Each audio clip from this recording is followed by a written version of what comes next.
Live from Sweep City, aka Oakland, it's Pod by the River, episode 21. We'll come up with the name later. It says Sweep in Oakland right now, but that's a space filler. I'm Ed Hand, one of your co-hosts today. Joined by my good friends Hogdale. How are you doing, Mr. Iowa Enigma? Doing some eyebrow movement. Big eyebrow watching movement. The video of this.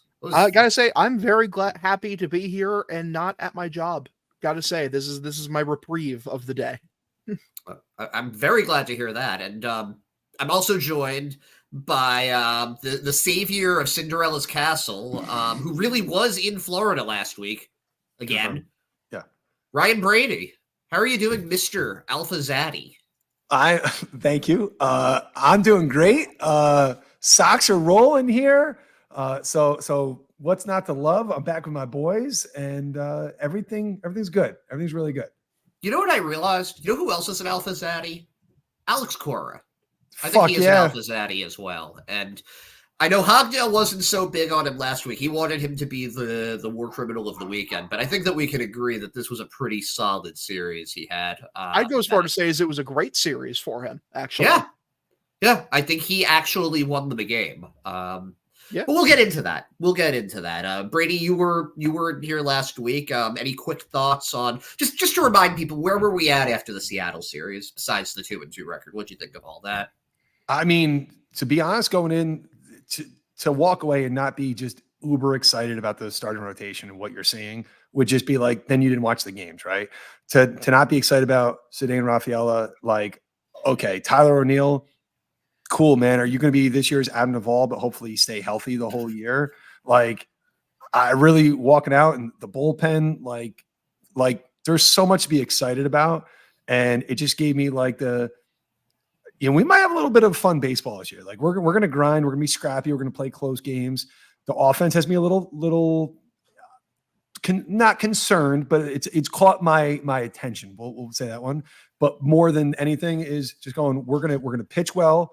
Our defense is without question much more improved. And I like our bench. I like our depth. Like there's guys are interchangeable pieces. So I'm just excited. Yeah, there were guys that work together really well. There's a lot of synergy between the parts, and it really does seem like everybody has a role. There's nobody that you're like, well, he's too good for us to send down to AAA, but he doesn't really have a role for us here. Even the guys that I think people maybe want to get fired into the sun, there's a reason that they're up here. But let's go back to the defense a little bit, because you know who did not play good defense this series? The Oakland A's really made 5 errors in, like, what was it, 3 innings in game 1? Yeah. And somehow 7 of the 8 runs their starting pitcher gave up were earned. It really is impressive when you think about it. Yeah, it is. The funny thing about the Oakland A's is that, like, at least talent-wise, they're worse than the Portland Sea Dogs, and also the Sea Dogs are going to outdraw them this year in terms of fans. So wow. It just kind of is like the absolute state of Oakland Athletics baseball. It's kind of upsetting, honestly. As I mean, that's because that's the team Ricky Henderson did all those awesome things. That's a storied franchise, man. A storied franchise that's just being treated like garbage. I'm pretty sure one of the top 5 like winningest franchises ever in terms of World Series count, and like this is the state they're at. Yeah, it's an absolute shame, and I think it would be incredibly funny if Las Vegas was like, you know what? We'll just wait till expansion. We don't need your. The mayor already alluded to that. She specifically said, "Stay in Oakland." That's so funny.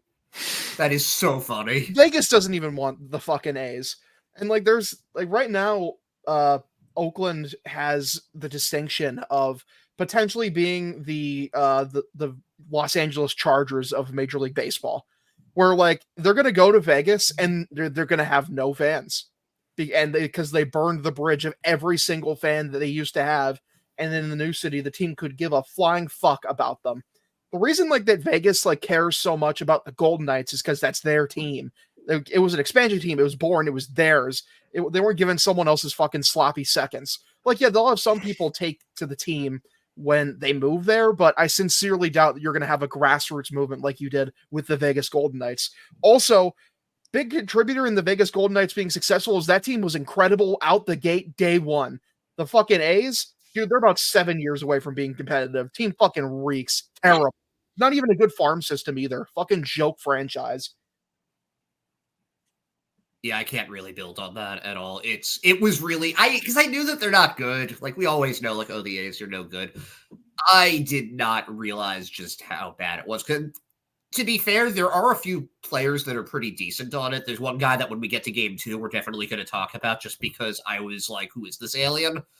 But for the most part, this is just a team that is not fundamentally sound. This is a team that doesn't seem like they particularly want to be there. And it kind of sucks because it takes away from, especially game 1, Tanner Houck had a really good start. We were talking about how the rotation looked the first time around, and they looked great. Pavetta looked awesome. Crawford looked awesome. Bayo looked pretty good. Whitlock looked pretty good. Houck, I think, had the best start of any of them, and no one's going to care because it was against the A's. But what was it? 6 innings, 10 strikeouts, no walks, like 3 hits, something like that. That's just impressive. Go ahead, Brady. Sorry. No, it's cool. It's just that's utter dominance, man. Like I don't give a fuck who you're playing against, right? The truth really is Tanner Houck took the ball, got through that order a third time. Doesn't mean he's going to keep it up, but let's just focus on the here and now. He took the ball. He kept the baton moving of quality start after quality start after quality start. I love it. It feels like competition, right? It does feel a little like us against the world, kind of thing. Nobody believes in this kind of shit. And honestly, if you don't believe in anything Andrew Bailey's talking about, like there's significant changes that are happening here. And it's not taking 4 years to develop. Like pitch usage is clearly altered, right? Like there's no question about it. But to see Tanner Houck attack, that's going to breed confidence, right? And like let the arm strength build up, like let it go. But to see these guys competing, and that it seems like they're like a starting rotation unit now, right? Like, and I'm not saying it's going to be like that for the whole year, but God damn it, it's nice to see it. Hey Brady, I got a quick question for you. I need your take on this. Yeah. What did Dave Bush do to get the job originally? I can't say that while we're recording live. Apparently he's I would assume like maybe they got another Dave Bush and him confused, right? Like there was a pitching coach, Dave Bush, and they thought they hired that one, and they're like, they were waiting for him to come around. You know what I mean? They're like, doesn't seem like he's very innovative at all. And I was like, nope. Dude, he's like Dave Bush, like it's embarrassing that he has a job in Major League Baseball, like right now. Like, genuinely, how the fuck did the Rangers hire him? The Rangers, who are a cutting edge organization, who are like at the top of their game, and you brought that guy in to do anything for you? Fucking awful. But in terms of Houck, man, I don't know if I've ever seen his splitter look that good, like specifically. Like, and that's a big part of the reason why was way more consistent, is because like lefties can not hit that shit. Like that fucking splitter. One of them I just saw where it just like was like, oh, hey, I'm a strike. I have vanished. I'm in the fucking shadow realm. I've disappeared from your cognition. You cannot see me and you cannot hit me. And obviously his slider, excellent as always. It's one of the best pitches in the entire league. His sinker was working too, man. Pitching Ninja it was such a highlight reel for Houck. It was just beautiful.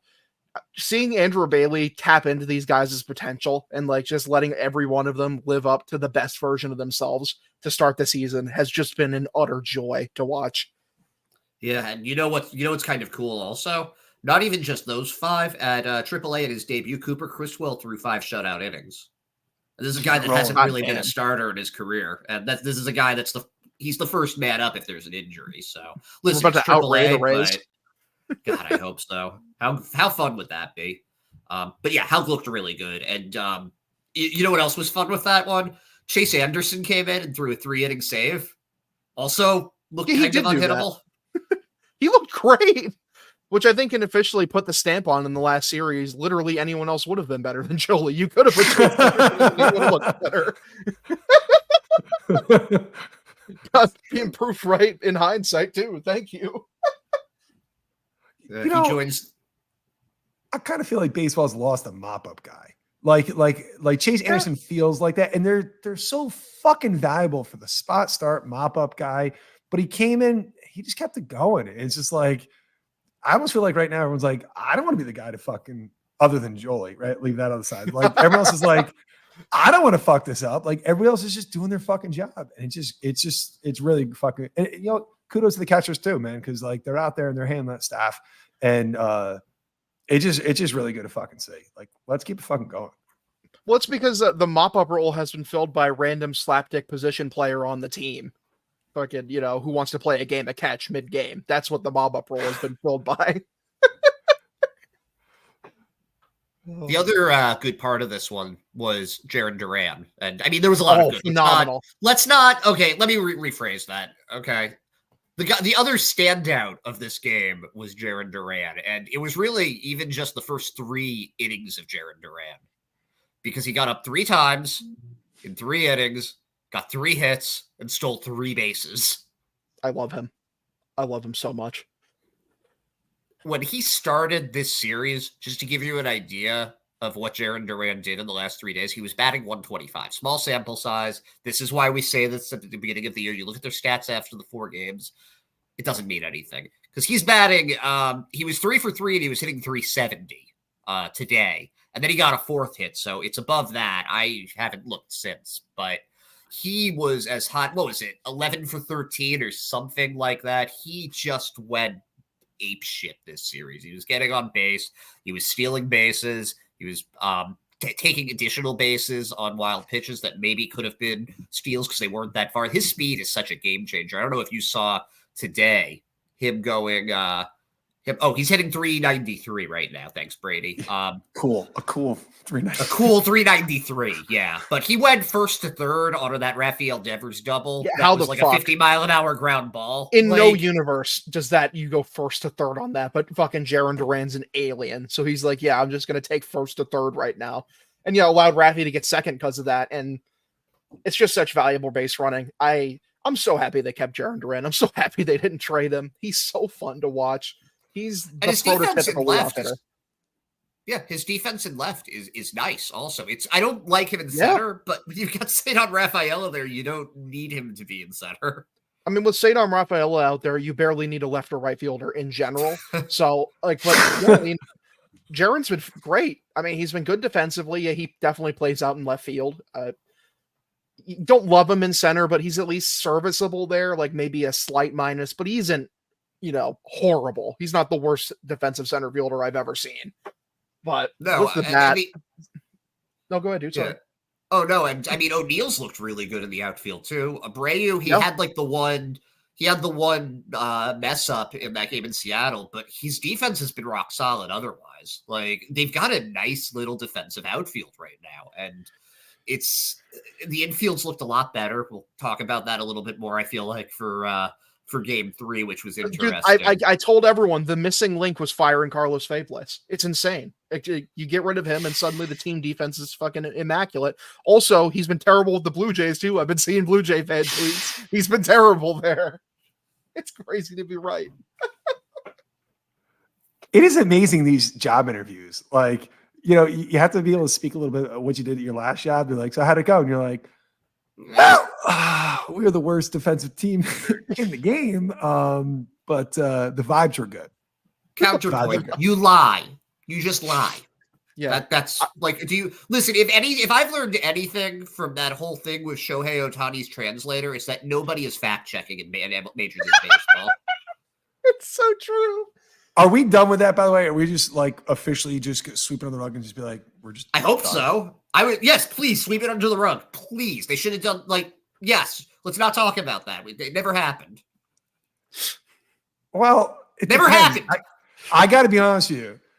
On the flight home, I was watching Game of the Week, and it was Dodgers Giants. I could not root for I can root for Mookie, no problem. But like, other than I fucking love Mookie, I don't give a shit, right? But like, other than that, I don't want to see the fucking Dodgers win. It's fucking boring. It really is fucking boring. All they do is win. Like, it's really not exciting. James Paxton comes out, throwing fucking BBs. It's like, let's just stop. Enough with it. So you know what? Derail the season. Like, no, the thing about the Dodgers, though, it's a really tragic situation because obviously you don't want to root for Goliath, but they also probably have the single most likable cast of characters in the history of any great team ever. Fucking, Freddie Freeman's a big teddy bear. Everyone likes Shohei. Everyone loves Mookie Betts. Who doesn't love Mookie Betts? Like Yamamoto, Tyler Glasnow, the sex god. Yeah, everyone loves Tyler Glasnow. He's fucking, It's insane. Like, they have the most likable cast of characters ever, but no one wants the Dodgers to win because obviously, even though what they're doing for the game is objectively good, other teams could simply do this too. They're just fucking cheap asses, guys. Like, don't get mad. Don't hate the player. Hate the every other cheap ass owner who refuses to spend a fucking dime on their team. So we got anything else for game one? Anybody have anything to add, or do we move on to what I thought was the most exciting game of the series, game two? Game two was fun. Game two was stressful and fun, but because it was the A's, it was never too stressful. Red Sox they were up 2-0, and then it got tied up on a 2-run homer because Brayan Bello just simply does not pitch well in Oakland. What did you guys think of Bello's outing? They gave him an early lead. He gave up the lead. They got the lead back, and then he gave up the lead again on a 2-run homer. Where are you guys at with Brayan Bello after this start, Brady? I'm kind of in a weird way cool with it because I know he's going to find his groove, right? So if we can get on a roll without our lead horse, like, to me, he looks like he's fighting it, right? Like he's pitching behind in counts, like he was pitching behind in Seattle. He wasn't really getting ahead on hitters. It just was like he's kind of caught in the middle right now. Like, but there's still, it sucks, like, to get out to an early lead and give it back, but allow the Red Sox to show some resilience, which is really nice to see him standing up for their big horse. I think he's fine. I don't think it's like anything physical. I don't think like the pressure of the contract or anything like that. I just think he's going to find his groove. Not everybody starts off. Look at Jaron Duran hitting what? Like, what'd you say? Like, it was 125. Right.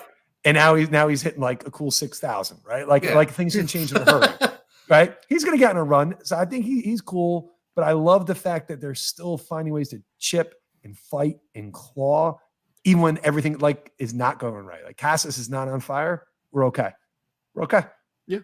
Yeah, Casas still had an RBI single in that one. He had Story, who had been slumping going into certainly the first few games of the series. He went 3 for 5. He tied up the game 4-4 when they really needed a clutch hit when they were down. It felt like they were down 4-3 forever, and he hit an opposite field go ahead single. He also got a hit off of it.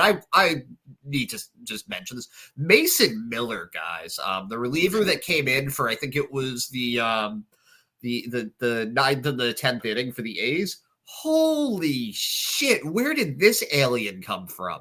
The guy was touching like 99, 100 miles an hour with good command, and he's just casually dropping in on like a frisbee slider in the middle of this too. Like, how is... Listen, Story got a hit off of him because he ambushed a 101 mile an hour fastball and got a double off of it. I feel like that's the only way you are ever going to get a hit against this guy, is to assume it's a fastball and to hit it. Like, it's I feel like when the ball's going that fast, like you're just swinging before he even finishes his motion, and you're like, okay, I'm swinging it in the high area. If this isn't a fastball, I am completely and utterly fucked. And also, got to say, this guy's going to be an amazing Atlanta Brave. Just amazing, incredible Atlanta Brave. He ain't a fucking Athletic, at least not for that much longer. You know how I like to fancy myself a freelance scout here, which. Not true at all, right? But I'm going to tell you right now, Alex Wood, if I was a fucking lefty, I would not want to face him. That guy's motion is so violent. It looks like he delivers the ball so quickly. He hides that ball so fucking well. If you told me, like, he's not a good starting pitcher, like, got it, right? But if he was using short bursts out of the pen, his motion was deceptive. Like, I'm like, God damn, that ball is coming on fast on left-handers. Righties, no problem. But like, Jolie may need a replacement at some point in time. And Mr. Wood, noted.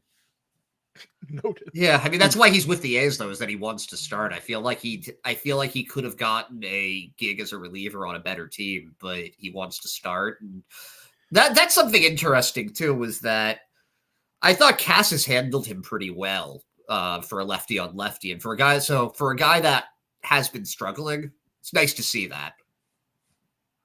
But it was a real back and forth game. They got some great work out of the bullpen there, especially Weissert, Professor Power Sweeper there was, and I was saying this in the last episode, but there's a reason he's now number 2 on the trust-o-meter. Like, I do not know how you can get a hit off of that guy when it's all going, because that sweeper's already so hard to hit, but he can also dot his fastball pretty well. He was putting like 98, 394 and like the low right corner. Like, he just seems really hard to hit. And having a guy like that for the 6th inning, maybe you bring him out for the 7th, which is what they did. That was kind of funny with Jolie the other day with Weissert starting the inning and they brought Jolie in. But yeah, no, between him and then Campbell came in and did his thing. And then Martin came in. I love him. I love Isaiah Campbell. I didn't know not a damn thing about him, prior to this. He's fucking wow. I mean, like the 2 of those arms that they brought in, Weissert and Campbell. 3 because of Slayton also. Yeah, I know. But I like definitely like what I'm seeing out of Slayton. But like those 2 guys, they're almost like must-see TV for me. Like when they come in, that ball's all over the fucking place. Good luck, right? Just good, like Slayton, more of a power field, like power on power, where these guys fucking ball just fucking moves. Like I couldn't imagine trying to catch that. Like, those breaking balls breaking balls just make me go awooga, like literally. Like I love them so much. And yeah, Slayton's been great too, but it's just like his pitches aren't as visually appealing as just seeing a ball go. It's also with Slayton, he works so quickly. Like he threw. We're at the end of the Seattle series. It was like 15 pitches for 2 1/3 innings, like it's kind of insane. And he did the same. I think it was 10 pitches today. Yeah, when he got in there. Now, is the plan for him, Ed, to try to make him a little more of a 2 inning, like a bulk? I don't know. I don't think so. I think because he profiles as a leverage guy with his just like his arsenal and his velocity. He throws harder than Weissert and he throws harder than Campbell. Like he hits 97, 98, and he's got a slider. I think he's got a couple other pitches too. But I've been just as impressed with him as the other 2. I've been really, really happy with all 3 of them because Campbell you can also use against lefties very effectively, as has been repeatedly said on the broadcast. But it's true. It's true. He's plus glasses mustache combo and the first Portuguese player that wasn't born in the 1800s. We don't know that he wasn't born in the 1800s. We weren't there when he was birthed. So you weren't. Maybe you weren't. Good point. Hogdale and I were. Yeah, we were chilling. We were just chilling there. We were like, yo, it's Isaiah Campbell. He Future was born Red with that mustache and glasses, by the way. That's exactly what I was saying. Came out and just wow. Yep. It's great. Love it. Justin Slayton, maybe they didn't bill him to be a multi-inning reliever, but he gets out of every inning in like 6 pitches. So yeah, you know what he is. He by is default a multi-inning reliever. Yeah, so the other guy, though, that was really good in this outing. Actually, there were a couple others. Chris Martin did his thing. 9 pitches, 7 strikes, 3 outs. The guy's a living cheat code. Will he ever not be excellent? I mean, it was close today, but it was really just like one bad. It was like a hit and then some weird defense after that. But it also didn't matter. But yeah, Martin did Martin things. Then Kenley came in. Kenley stressed me out. Sure did. Kenley Kimball. If you just looked at the line, you'd be fine. It was like, okay, 2 walks, 2 strikeouts, fine, whatever. But 1, it's the A's. 2, no one's walking anybody for the staff except for Kenley. And 3, the velocity's down. It really is. He got it up to 95 for the last guy to strike him out. I think it was Ryan Noda. But it was like he was living 90, 91, 89. It was nothing but cutters and sliders. And I'm not as mad as, I don't know, like, if you remember Justin on the last episode was pissed off about his comments about his back, and I think you're still pretty pissed off about that. I'm not, because I don't hold on to anger. And I don't know, maybe he did have a bad night's sleep. I get I'm 34 and I get neck spasms, and it's really hard to, I can't turn my head when I get them. So, you know, a good night's sleep when you get a little older, Hogdale, you with your Gen Z 20-something-year-old privilege, it's harder. It's a lot harder to do things that you used to be able to do. The thing is about that comment, all you had to say is, I'm battling a back injury, man. You know what? I'm trying my hardest to get out there. You know what you don't open with is, yeah, man, fucking, slept funny. You know how it do. Like, what do you mean? I don't know. He's just a dude. Maybe he was stoned.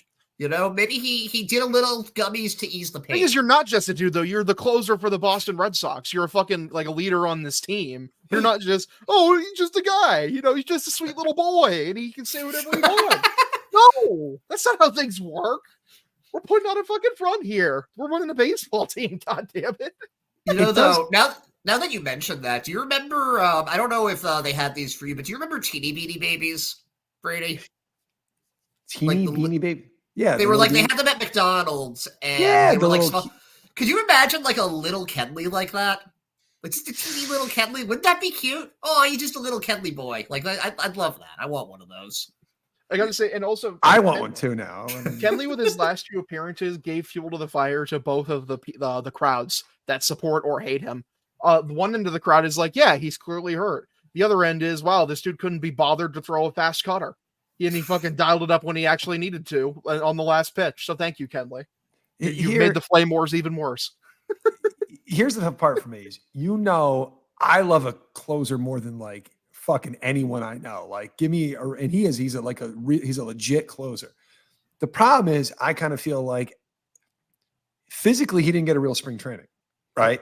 He doesn't really look like he's ready. Like maybe he needed another 2 weeks of extended spring training just to get right. I don't want him behind the 8 ball battling injury all year long. Right. I believe with Martin right there right now, Winkowski could slot up, Slayton could slot up, like Bernardino can come up, or Kelly, like we'd be okay. I don't want this to turn into like a season long where the mechanics get all fucked up kind of thing. Because honestly, I jokingly said it, but like it's reminding me of a Craig Kimbrell save in 2018, the second half of that, where I'm like holding my breath as opposed to going, game's over, right? Where it's like, if the A's are probably like, shit, we got a shot here, guys. Like, we got a shot. You know, it's like, I like Kenley, but he doesn't look like, he looks like he's battling through stuff, and you can't do that at the major league level. Yeah. Yeah. Can I ask you guys something, though? And we'll actually, let me finish with game 3. Let's finish with game 2, because I do have another relief pitcher question. So you're right. We're not gonna listen to my bullshit yet.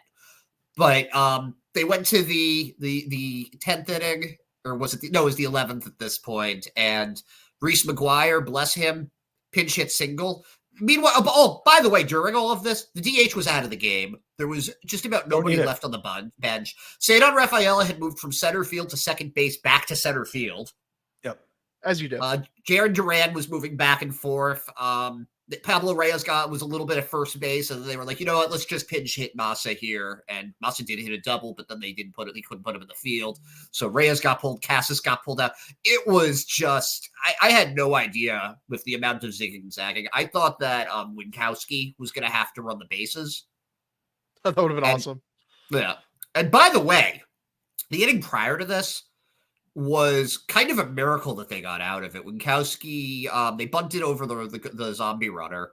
Raffy made one of the best plays I've seen him make at third to get this guy out. Oh, it was phenomenal. Bunt. It was like a barehanded. It should have been a bunt single. If Raffy was as bad at defense as everybody says he is, that was a single. That's the frustrating thing about him, though, is because he'll do that.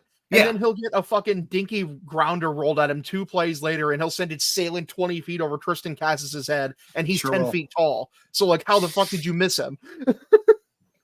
Listen, as the leader of the Emmanuel Valdez Hive Hogdale, you should have a little more patience for Raffy.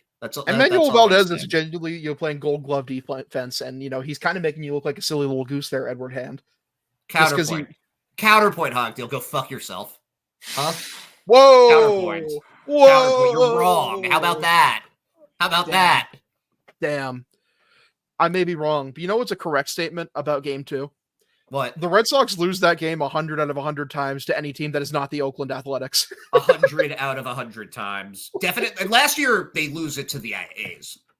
Last year they do lose it to the A's. They absolutely do. That Devers throw is into like first base, like the stands outside first base. Yeah, no, like, but yeah, no. Winkowski ended up, what was it? I think he got the next guy to ground out. They nailed him at the plate.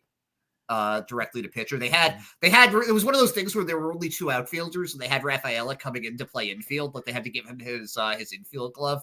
And whenever that happens, it's like, well, they're screwed. Like, this game's over, but didn't happen. I forget how he got the last guy out. I want to say it was a strikeout, but they bring it to the 11th inning. We get the McGuire single. Tyler O'Neill grounds into a double play, but the run scores, so it doesn't matter. And then we go to Winkowski again in the bottom of the 11th, gets one out. Cedar Rafaela makes an exceptional catch that he made look easy. That would have been a game-tying double. That catch he made, where he just how much ground did he cover on that?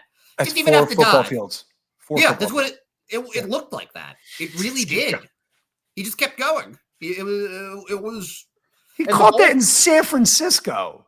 I mean, dude, the ball was fading away from him the entire time. Like it's the more you watch it, like the more impressive it gets. And you got fucking Tony Maserati, tweeted how not impressive actually. Tony Mass fighting with me, and then when he was allowed to fucking call games for the Red Sox, and he said that shit, man. Fucking infuriating. I got a text from my girlfriend, not my girlfriend, from my wife. Jeez, from my wife. I was at the chiropractor, and I got a text from her that was just, "Are you fighting with Maz?" Yes. And I was like, "What?" And I checked it, and sure enough, he quote tweeted me being like, "I watched the whole game." I was like, "Well, no, I don't know why you'd admit that, because you sound like an idiot now." Yeah. I watched the whole game, said a liar. If you watch that catch and you're just like yawn, then whatever. Then maybe baseball isn't for you, buddy.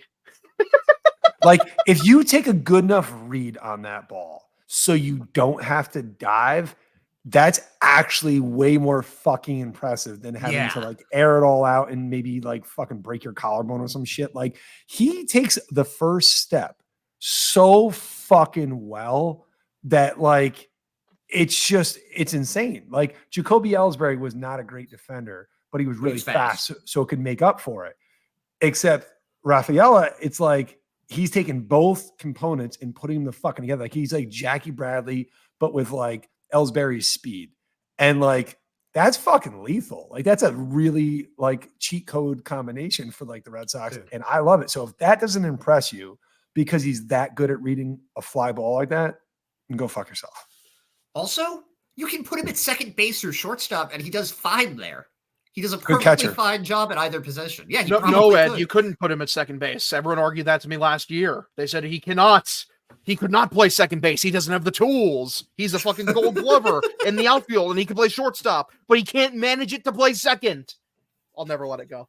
No, I will say that I don't want him playing second base, but it's really just because I love watching him in center field so much. There's no reason to ever take him away from center field. How fun is that any time they hit the ball in that direction, you're kind of like, okay, we've got I don't care how hard he hit it. There's a good chance this is getting caught. And that saved the game. They would not have won that if he doesn't make that catch. And then Winkowski struck out. I think it was Seth Brown on 3 pitches, and they stole the win there. They had no business winning that game. And that to me feels like the baseball gods, we lost one in Seattle that I think we should have won. Yep. Right. And we're back to even now. The baseball gods, as of this second, have not smiteth the Red Sox. We're okay. All is okay with the world. Because if not, we're going to send Hogdale to fuck those motherfuckers up. Because right now we're okay. Let's just keep it going. And Kenley Kimbrell's back. Someone's got to help him out because he does not look right. No, he really looks off. Does anybody have any more notes on game 2? Sox won.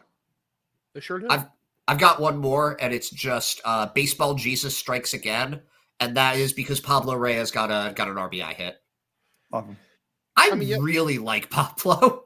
He's a really fun utility guy. He's like a right-handed Brock Holt. I just enjoy him. Yeah, I like that. Fucking play anywhere. He plays good. He's just a good baseball player. You know what I mean? Yeah. I think the only other note from game 2 is Bobby struck out twice. Oh, I guess I did have a note about more objectively bad umpiring, and that's only because one of those strikeouts was really bad, and that happened to Cassis again too, where it was a foot out of the strike. Why do umps hate Tristan Cassis, dude? What the fuck? He's a large man, and his strike zone is confusing to them. Dude, the one yesterday was worse than the first one, which was also very bad. Like from the Seattle series. How the fuck do you call that a strike?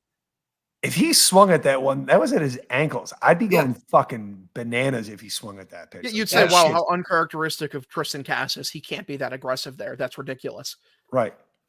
Yeah, it's like I'm fine with him striking out that way. By the way, I would rather him strike out than swing at a pitch that's that bad. You know what I mean? Like you can control what you can. I'm glad that he's not letting it get to him with these bad calls where he's just like, okay, well, I know it's outside, but I'm still going to chase it. Like, it's the first time this year he's shown any outward emotion when the umpire makes a dog shit call. He's like, dude, are you fucking kidding me? It was so bad. It was so bad. But let's bring this to game 3, which was today. I only got to watch the last 2 innings of it. I was listening on the radio for the rest of it. I had work, and then I had a chiropractor appointment, so I didn't get to watch it this time. But Pivetta, Brady, can you tell me about what your boyfriend did? Which, by the way, I realized I finally put 2 and 2 together. You're polyamorous. You have 2 boyfriends. I may have more, but who are you linked to as my other one? Cora. True. Cora is my husband, right? Nikki P. So you are polyamorous. That's what I don't have sex with Alex Cora. Right. So it's more of just a love, right? Huge development. And with Nikki P, it's that's a lot passion. of oh yeah. A lot of just man on man just sticking together. It's fucking amazing. If you're not watching this, Brady just made a gesture where he was like ripping off his own shirt. Big He-Man energy. So I actually got to watch from like very first pitch. I was like, oh, this is great. And again, it's weird in a weird way to see, just like Bayo, Pivetta today did not really have it. That sweeper. Nope. He was fighting it. Well, he threw one. I can't remember. There was a second baseman for the A's. I don't know any of the guys. Zach Geloff. Yep. I only know that because he's actually good, but he swung at a pitch that was almost Javier Baez bad. Wow. Like, it was way the fuck outside, but the sweeper swept, right? But besides that, he didn't have it going on all day today. Just battled, always pitching behind in the count. Never really, maybe had one mistake pitch, that Raphael kind of helped him out on. But I mean, generally speaking, he got a big double play ball when he fucking needed it. Got in a little bit of trouble, but he kept the Sox in the game. Yes, this is a weak hitting team, but I love to see a starting pitcher. That's right. I said it. A starting pitcher go out there when you don't have your stuff and compete. And he fucking did. Loved it. Absolutely. And again, screamed like a maniac. It's a weak team, but the Red Sox weren't beating weak teams last year. Not in the road. Definitely not in the road. No. But like I was looking, I forget where I saw it, but it was like I forget the exact stat, but it was like 4-18 or something against. It was like them and like the White Sox and some other teams that had just really lousy records the entire year. And that was a big problem with them last year too, is that they kept playing to their competition. They beat good teams, and then they play badly against teams that are. They play well against good teams, and they play badly against bad teams, and it was frustrating. You can say it's the A's. The A's beat the Guardians the other day. Mm-hmm. They're not going to lose every game. They're going to win a third of their games, but 3 of those games ain't going to be against the Red Sox. And you have to take those ones home when you can. You have to steal a few. And yeah, the first game was 9-0, but the other 2 were 1-run games. And crazy things can happen in extra innings and when things are that tight. And it didn't happen here. But Hogdale, anything to add on Pivetta today? I was impressed because like you guys said, he didn't look good, and he just kept fighting, man. He's a warrior. He battled through it. Even without his best stuff, he didn't give up a single run. That's all you can ask for. Like, yeah, maybe against a better team, he gives up 2 or 3, but even with that, if you don't have your best stuff and you're only giving up 2 or 3, you take it. You take it if you get through 5. And he got through today, 0 runs. And like, I remember Nick Pivetta not having it before his sweeper. And compared just to getting now, annihilated before his sweeper, and he had an off day. He gives up fucking 10 runs this game it doesn't even matter if it's the Oakland A's. He's given up 10 runs, but like with his sweeper, like even when he doesn't have his best stuff, because there's a bit more variety in there. He can work through it. He can pitch around it. He can get through the worst of his appearances. So it really just reinforces my belief in him for this season. Like, it makes me more excited about the season that he's about to have, because he looked like that when he didn't have his best stuff. And it's really important that he does that this year too, because he's the only veteran on the staff. He's the only guy that's been through this multiple times as a starter. Bayo is on his second year. Crawford's on his second year and his first full year as a starter. Whitlock, this is his, what is this, attempt number 2 or number 3 at him being a starter? I forget. I'm calling it 2. Yeah.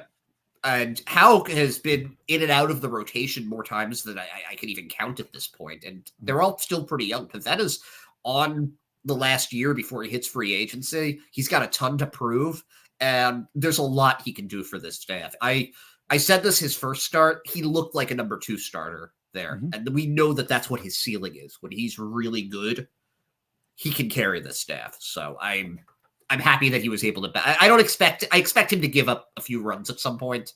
I expect him to have a few bad games. But if he can grind it out and just get through 5 innings, which every starter has done so far in the first 7 games to start the season, how long did it take for that for 7 5+ inning starts last year? I think it might have been June. It might have been June. It might have been June or July. Like, it was brutal. I thought that was actually, I wouldn't take away from how big of a win that was today. Grinding out a 1-0 win. You know what I like too is it also shows that Andrew Bailey's flexible too, right? It's not just, well, we're not going to throw the 4-seam fast. No, today we threw the 4-seam fastball because the sweeper was for shit. So his arsenal today looked a lot like 2023. He was a heavy relying on the fastball and that big breaking curveball. Those were his bread and butter today. And even then, the control was really all over the place. He was erratic. There's no question about it. But Andrew Bailey wasn't like, oh, we don't throw 4 seams. Like, that's been like the ha-ha about him. Yeah. But no, we were fastball reliant today because we needed to be. And I love seeing that. I love seeing flexibility. And I love that big double play with the bases loaded. I don't know if you saw his reaction, man. Him and McGuire, they were lockstep with, and they got at second. They're like, yeah. And then look over the first, like, oh, just ripping. Love it. Like, this is a fucking early April game. Yep. And the passion is there. And I don't know, man. I think that shit matters a lot. I really do. Dude, I 100% agree. 100% agree, Brady. It's a great point. I love the vibes, man. Aside from Kenley, it seems like everyone on this team cares. And I think that's a very positive development. Yeah. It's just exciting. It's exciting. You need leadership to buy in. Ed, I got a weird question. Do you think in some weird universe that because Liam Hendricks was signed, and it's plausible that at some point in time this year he'll be up, that reality of that roster, right, that spot may very well be, yeah, he doesn't want to be here, but even though I don't want to be here, I don't want to get look at my replacement like in extended spring training. Do you think that's an uncomfortable thing? Because I can't think of another time in Kenley's career that he had legitimate competition on the roster. I think with the Braves he might have, because I know he wasn't the best reliever on the squad that year. And he's had times where he wasn't the best reliever on the Dodgers, but he was still the closer. That's the thing. He's a closer. He's not a guy that you're going to be seeing getting setup work. He is, if there's a difference in position between closer and relief pitcher, closer and setup man, they're not all interchangeable parts. Some guys, like, look at Craig Kimbrell. He can't pitch outside of the 9th inning. He just can't. He can't pitch for whatever reason. Well, he's probably, I mean, I think both him and Kimbrell are Hall of Famers, but you know what I'm talking about. Yeah, I don't think that's what it is. I think that we're kind of painting Kenley as being a little bit more of an asshole than he actually is. I don't think that. Hey, you don't want people to perceive that way. Don't fucking put a quote out saying like, "Oh, I slept funny." Maybe. I don't disagree with that. But haven't you ever said something that was kind of, you weren't thinking about it and you didn't realize it was going to be interpreted that way? $16 million a season to close. He's for the still human. Boston Red Sox. That doesn't make him infallible, though. Like, oh, here's $16 million. You can never misspeak or say something stupid again. Look at all the money Curt Schilling's gotten. Yeah, Bauer, Schilling, like these guys are all gazillionaires. Bauer doesn't have a job right now because he won't shut the fuck up. Exactly. It doesn't mean so to just say something stupid about like, oh, my back. And then he came out and to his credit, he pitched in 2 really tight games and didn't give up any runs. Oh no. Yes, I was really stressed out during them, but he did his job. It's He also got out not there that and he did one his quote. job. It's the entire offseason leading up to this point. Like he's given the impression at every moment he doesn't want to be here and he doesn't care. I just Fuck feel people like thinking he doesn't want to be here and he doesn't care. I don't know. I just kind of think like maybe in a weird way, maybe the teammates are kind of like, when's Liam getting here? Because like Right. that'd be cool. Like ship him wherever the fuck. Because Liam Hendricks, it seems like he's like, I'm gonna hug everybody. I'm gonna. He seems like a cool guy. Yeah, I'm just gonna hug everybody, and I want the Alex Cora experience. Like, let's fucking go. You know what I mean? So I love me a closer, but if I have another closer waiting, and I like Liam Hendricks a lot too, like that's Hendricks has closer. even better closer vibes. I think like he seems like an absolute psycho who's also just a really fun guy.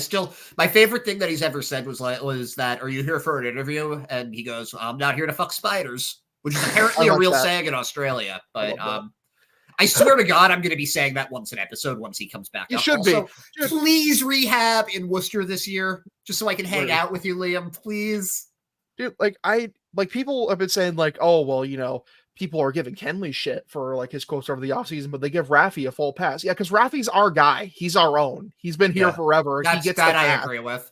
Like fucking, he's played almost every game every year for the last 3 years, and he's been here for an eternity, and he's won a World Series here. He gets the pass. He can say whatever the fuck he wants, as long as it isn't like just completely asinine. Like Kenley, like okay, I understand like that you're upset, but also like you're here, fucking buy in. You're supposedly a leader. Holy shit, lead by example. It is a little.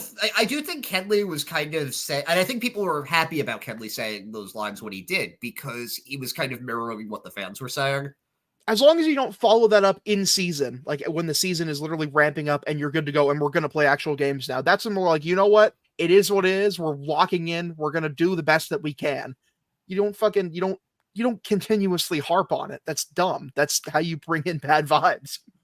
It feels like he just needs one positive like interview where he says like team's playing well, like love being a part of it here. Like when you bitch about the offseason and then you give like a fucking lame excuse about sleep wrong, it just comes across as weird. He just needs to go out and have a good performance and be like, hey, I'm glad we're having a good time to roll. Like he just turn the fucking page. Let's fucking go. But if he's not healthy, I just don't want to drag it on. That's like Brady, I mentioned this last episode as a reference. Like, is that not the worst quote since Garrett Richards saying that he needs a jacket? Oh, Christ. I completely agree with you on that, by the way, Hogdale. Like, come on. Like, and people might have forgotten about that one. That was Garrett Richards, his first year, like in April. He's like, what his excuse for pitching poorly was genuinely, it's cold. I need a jacket. Like, that was like, I'm not exaggerating. I'm not exaggerating at all. That was his real answer to the fucking question. So, like, yeah, I'm going to be a bit salty about Kenley. I don't feel bad about feeling salty about Kenley. Don't throw a bitch fit the entire offseason and then carry the bitch fit energy into the regular season. This is dude a couple weeks before the season. They're like, oh, you think they can make the playoffs? He's like, oh, you never know. Fuck, cool. Thanks, Kenley. Wow. Inspirational. I bet your teammates feel really great about that one. Fucking good job. Deliver me, Liam. Deliver me, Liam. Feed me, Liam Hendricks. One other thing I want to mention before we get to our superlatives and to the new feature that Brady will be delivering to us today. Mm-hmm. And that's a discussion that if you follow me on Twitter, you've heard me talk about it a little bit. And that's the quality of the defense of one and Manuel Valdez. The GOAT. And it's that I don't think he's a very good fielder. I think that he's really herky-jerky. I think that he has no range. I think he has no first step. But you know what? I'm rooting for him to do those things. What I want for Emmanuel Valdez is for him to just get below average at defense so he can be Todd Walker. That's really what I want. I want Todd Walker for a new generation. And I'll tell you, I'm a little encouraged with what I've seen this series. He made all of the plays that were hit to him. He made a couple of really nice plays. Did he overthrow that ball that should have been a double play to Tristan Casas? Yeah, absolutely he overthrew it. But it's better than last year. It really is. On that note, however, I'm not going to start jerking this guy off just because he made a bunch of plays that any major league second baseman would make. I'm sorry. No, I'm sorry, Ed. You don't get a fucking walk back like this. You told me in DMs this dude was worse than like Hanley Ramirez was in left field. He absolutely was. He absolutely was. Listen, guys can get better. I will say that, guys. Hanley did not get fucking better. Hanley got always worse. Are you telling me you saw this guy's defense last year and you didn't think this guy is the worst fielder I have seen here since Hanley Ramirez? You thought it. You both thought it. I know you both thought it because we talked about it. Wait, Hanley Ramirez is in his own fucking universe with left field. That was an experience that the world didn't need. Emmanuel Valdez is just a piss. He's a piss poor defender. No, Todd Walker was a piss poor defender, and Manuel Valdez was worse than Todd Walker. And now he's still worse than Todd Walker, but he's approaching Todd Walker tier. He makes one mistake, and like you turn on it. Meanwhile, he had like 3 games worth of extremely solid to actually good plays. It wasn't extremely solid. These are plays that any major league second baseman is making. And you told me he wasn't second one. major. Yeah, because I didn't think he was one, and maybe he still will be. But are you telling me that if Vaughn Grissom came up right now, you would say, no, we've got to play Emmanuel Valdez? Hell yeah! Base. That's our Gold Glove second baseman. Well, you're wrong, and you deserve to be fired for that. I am here for Emmanuel Valdez. You have to rip the fucking jersey off his body. Nope, you know it. I know it. Vaughn Grissom right now. DH him, play him in a pinch when Valdez goes down. Fine, whatever. I'm still bringing in Pablo Reyes every single game after the 6th inning for him if I can. Emmanuel Valdez Hive, rise up. I'm here for it. I'm going to be here. I know I'm not alone. Thank you, Hogdale. That we are here together to fight your evil spirit, sir. Okay? The truth is, Vaughn Grissom might be the shortstop. I have no fucking clue what the hell is going to happen. But Emmanuel Valdez will go nowhere, good sir. He has claimed it. That is his throne. And Emmanuel Valdez has as many home runs as Aaron Judge, and you're bullying him off the team. This is so sad. Not bullying him off the team. I want him to be the DH. I just think that you are premature in crowning him as superior to Todd Walker. I think he had an acceptable week at second base. Sure. Let's see where he is in June. And if in June he's playing the same defense he is now, I will admit defeat. By the way, it'll be in July. Via word association, because you said DH, I just remember that Tristan Cassis clip earlier today of like he was just so bored at DH. He was literally like practicing first base in the dugout. Do you think Tristan Cassis has ADD? Because I think he does. Yes, absolutely. Are you kidding me? Yeah. He hyper focuses on hitting. I don't think anyone has had ADD than Tristan Cassis. Can I be honest? I'm a full 180 on Casas now. Like I'm in now. Like he's fun, right? It took me a little while. I'm not gonna lie. Now I'm in. Like I'm all fucking in. Like he's there. As I said, he doesn't know how many outs there are, but he's willing to play. He'll get extra outs. He doesn't give a shit. Like he wants to fucking play. Like I think he wants to play extra innings every fucking day. You know what I mean? Like what does he do besides baseball? I don't think he does anything. Eats. He makes a tasty pizza pie. He does a lot of different like hairstyles. Like I think you know what I think it was, Brady? I think it was when he came out looking like Johnny Gomes had taken a bajillion steroids. Yeah. Because he's a big man and Johnny Gomes is not as big of a man as like physically. I was like, Tristan Cassis. Damn boy, coming out looking all like I was like, okay, we're about the baseball now. And ever since then, you cut it off, you clean it up. I don't give a shit. That guy is playing fucking baseball and he hasn't even gotten hot yet. I can't fucking wait till he gets hot. Yep. Because he's always been a slow starter. Always been a slow starter in the minors. Like me. But he's yeah, that's fair. That's fair. But but he's also his defense has looked a lot better this year. Like I think that even in this short period of time, he just looks more comfortable, and that's really nice to see. But the Emmanuel Valdez Hive battle will continue. I didn't realize that you had been assimilated by the Hive, Brady. But you know, I'll have my hands full there with leader of the Borg, Hogdale. I've never watched an episode of Star Trek Next Generation, by the way.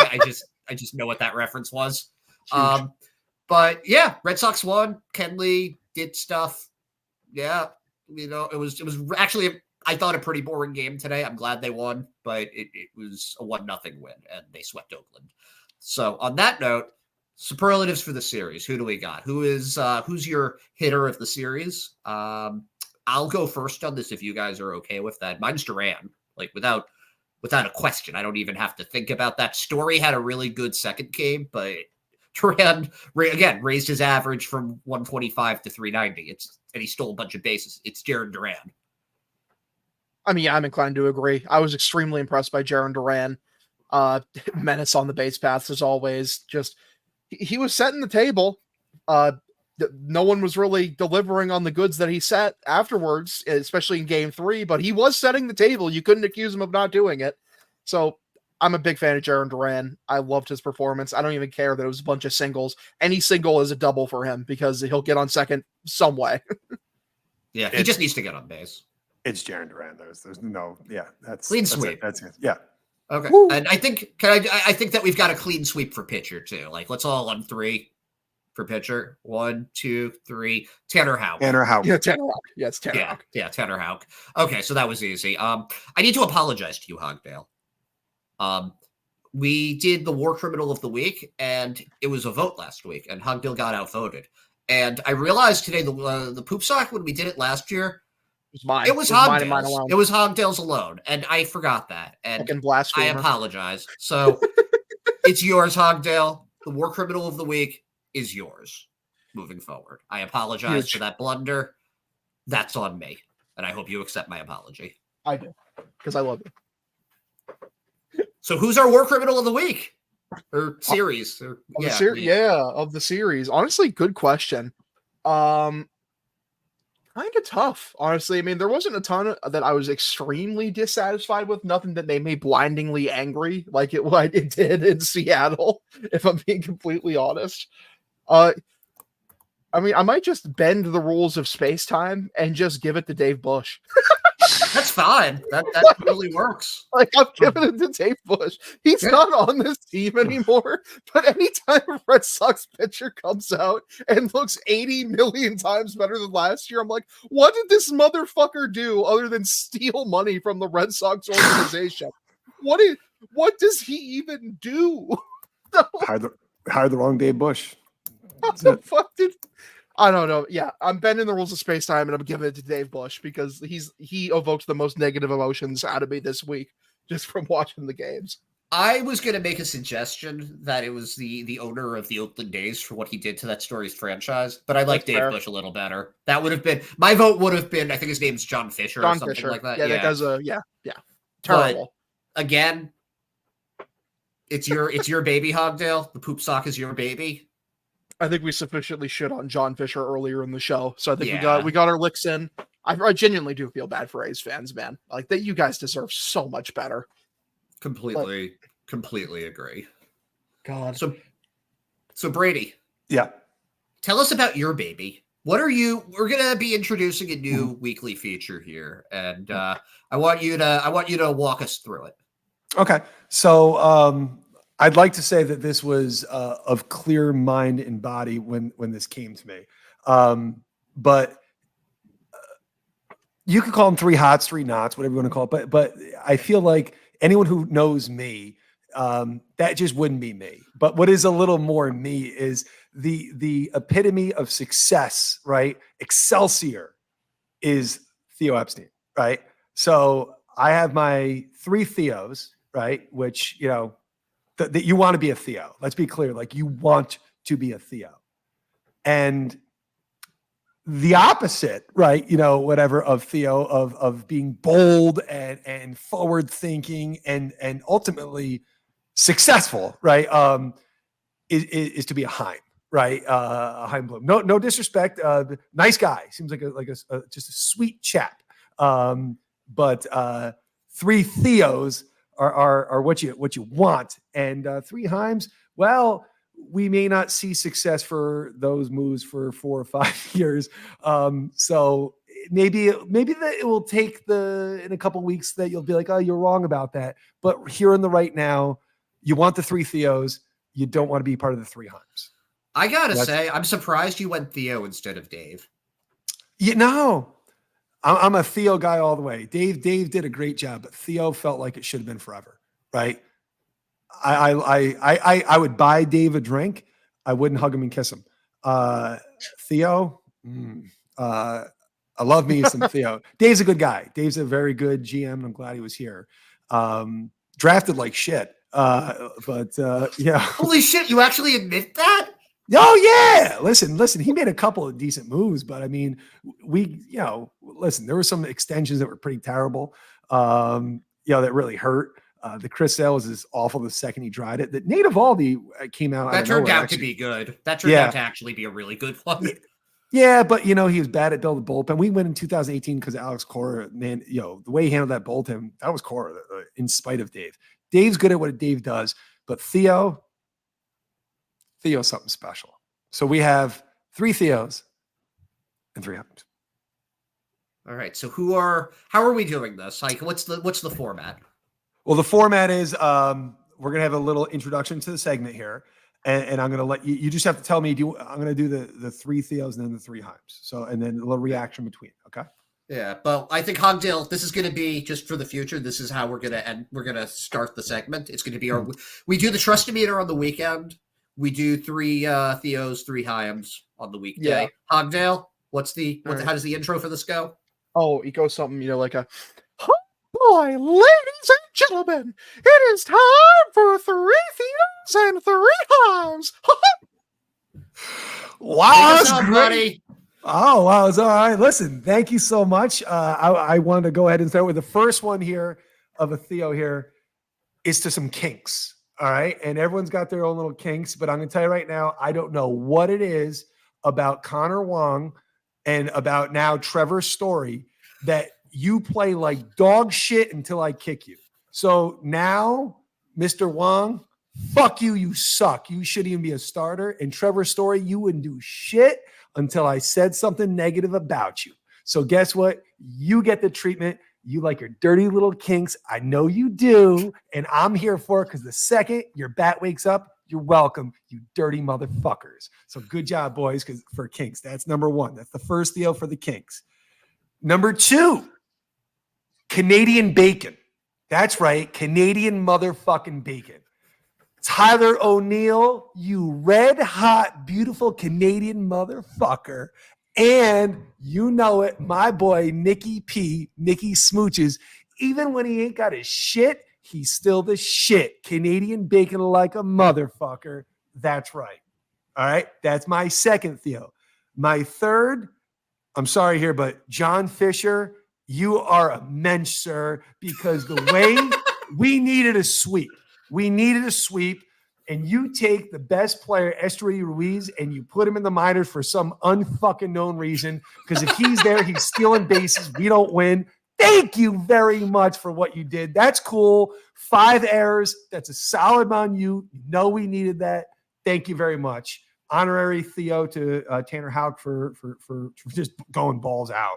But those are our 3 Theos. Good job. All right. Our 3 Himes now. All right. Number 1, we've talked about a lot here. Kenley, just shut up and just pitch or go on the IL, please. Can you just shut up or just pitch? Like, I just need one or the other and stop walking everybody. It's annoying the fuck out of me. I don't like what I'm seeing. Please. Can I interject real quick before you? Oh, yeah, of course. Just, I love, and I mean, I love Will Fleming. I think he's incredible at his job. I love Lou Merlone, incredible at his job. One of the smartest minds in the game. I did not appreciate the fucking upper front office propaganda being shoved down my throat of, hey, guys, we know that, Kenley's velocity is down, but it's his pitch shape and his spin rate still look good, guys. I mean, come on, man. So love you guys. Love you too dearly. You're amazing at your jobs, but I didn't appreciate it. Fair point. Number 2, our second Heim here. Late night starts. Like, I just I'm exhausted. I have a job in the morning and I want to go to sleep. I play this game where I turn off the TV and I try to be like, I'll just check it in the morning. I can't, right? So then I turn it back on and then I'm like, it's really getting late now. I got to go to bed. I'm exhausted. I shouldn't drink as much coffee as I am. Late night starts. You're fucking my life. Stop ruining my shit, please. But if you're going to play late night, at least let them keep winning. So we do have that, right? We do have that. I'm with you, dude. I felt like shit at work all week. Like I'm excited about getting to bed at like 11 o'clock, like a normal human being. Meanwhile, in the UK, the games had a 2 a.m. start time. Yeah, well, they should get their own league then. Yeah. Our final recipient here, and I mean this a little tongue-in-cheek and cute here, but our third Heim of the week will go to Heim Bloom, ladies and gentlemen, for the reason of, I see what Andrew Bailey is doing in a short time. Why the fuck was Dave Bush here this fucking long? Why the fuck did you leave him here? Like you didn't even try anyone else. Like it never occurred to go like this. This guy sucks. He's a horrible pitching coach. And the second you're gone, we have a new pitching coach. And now all of a sudden, Garrett Whitlock, you didn't hear me bitch about him starting. Tanner Houck, I got nothing to fucking say. What the fuck, Heim? I think you're very smart. But like what? Are you guys personal friends? Do you play pickleball together? Like, I don't fucking know what the deal is. All I can tell you is Dave Bush sucks. And what the fuck, Heim? Like, what the actual fuck? For real. That's my third Heim. I like that you gave it to Heim instead of Dave Bush. I expect more from Heim. Dave Bush is a fucking asshole. Heim Bloom has given me things to be excited about. Like, that's real. Heim is a mixed bag. I get it, right? Dave Bush is not a mixed bag. All it is a bowl full of shit. I don't believe that he is the Dave Bush that was a major league pitcher. That's not the same motherfucker. There's no way that guy is a real man. He's fake. That's not real. He's not a human. Bullshit. That guy's not real. And I don't know how the fuck the Texas Rangers, unless they hired him just to do the exact opposite thing. Like they have a meeting and he's like, we're going to do this, that, and the other. And they're like, we're just going to do the opposite. So he's like, guys, we're going to throw the two seam. We're just going to throw it a lot. And they're like, we're definitely not going to throw the fucking two seam.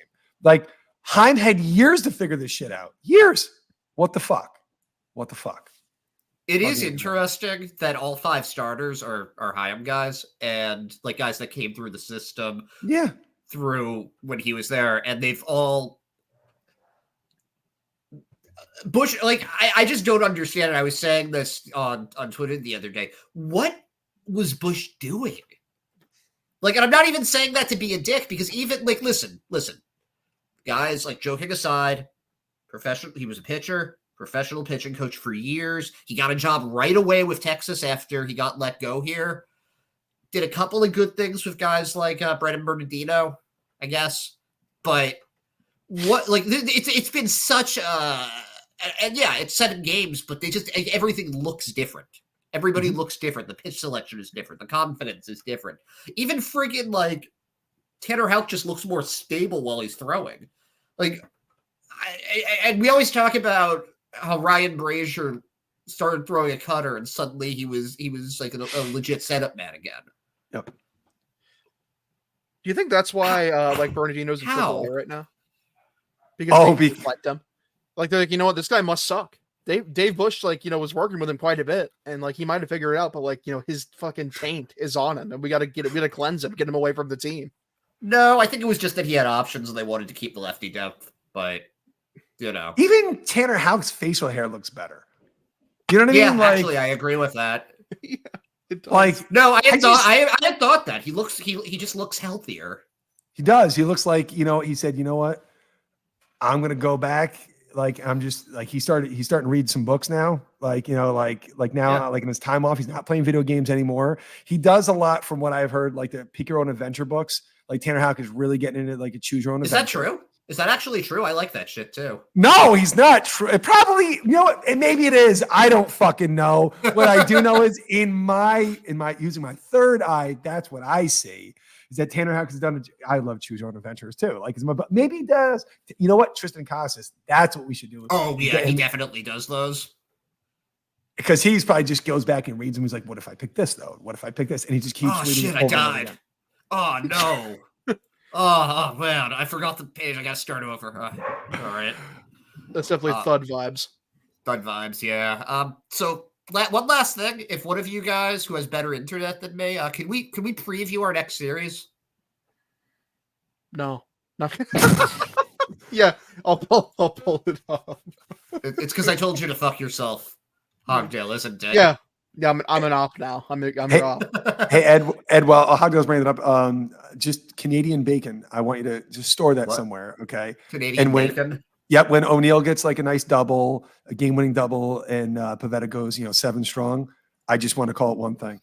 Canadian bacon. That's it. Okay, I got Dig it. I got the probable starters pulled up. All right. So what do we got for? We got tomorrow off. What do we got Friday? We had game number 1.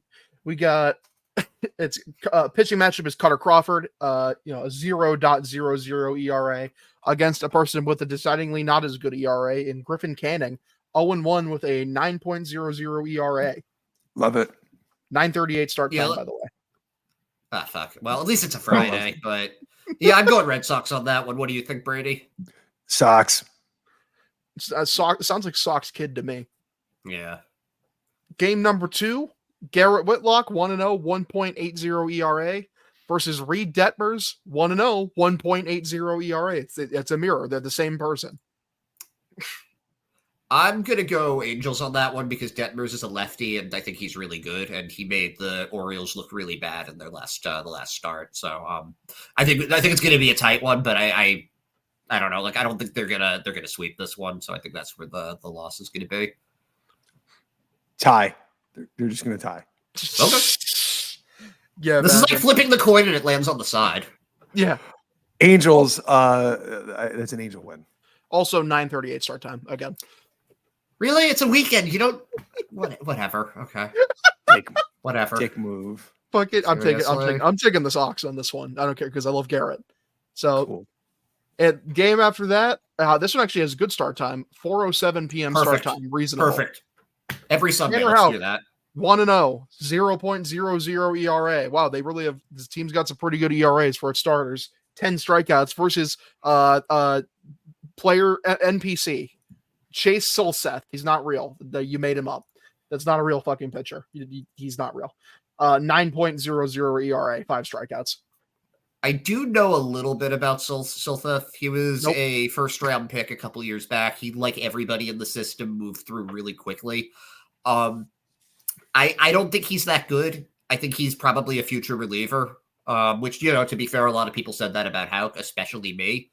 So I'm going Red Sox on that. I think they take the series 2 of 3. I can't say that guy's name, so I'm going to take Phil Tanner Houck. Yeah, I can't do it. So I got Sox win that one. I also have the Sox win. It sounds like a sweep to me. Ooh, 2.5 wins. Listen, I said 2 of 3 last time, and they swept. So, don't fix it if it's not broken. That's all I'm saying. Hey, I said a sweep last time, and they swept. Yeah, you're also a Hogdale, and you're right very often. You It's boys true. realize Like in the clip. if they win 2 out of 3 here, they're going home 7-3. I would have been happy with this being a road trip where they broke even, just based Right. on at Literally. the beginning of the season. And I know it's Oakland, but I don't care. It's still hard to sweep. You got to anybody. win. You got to win. Love it. Love Yeah. it. Love it. No, this was a fun series, and I've really got to say, like, I spent a really long time not really talking about baseball with anybody other than my dad. None of my friends were really into baseball growing up, and certainly not to the same extent that I am. And it really has been the greatest joy for me getting to do this with you guys now twice a week. And I'm just really I'm really happy that I have this outlet to talk about baseball with my friends with. And thank you guys for putting in the work with this and all that. And, vibes aren't always going to be this good. It's going to be a lot of highs and lows because that's the baseball season. But I'm excited to be going through them with you guys. So Hell yeah. Go Sox. And we'll see you next Sunday. Till then.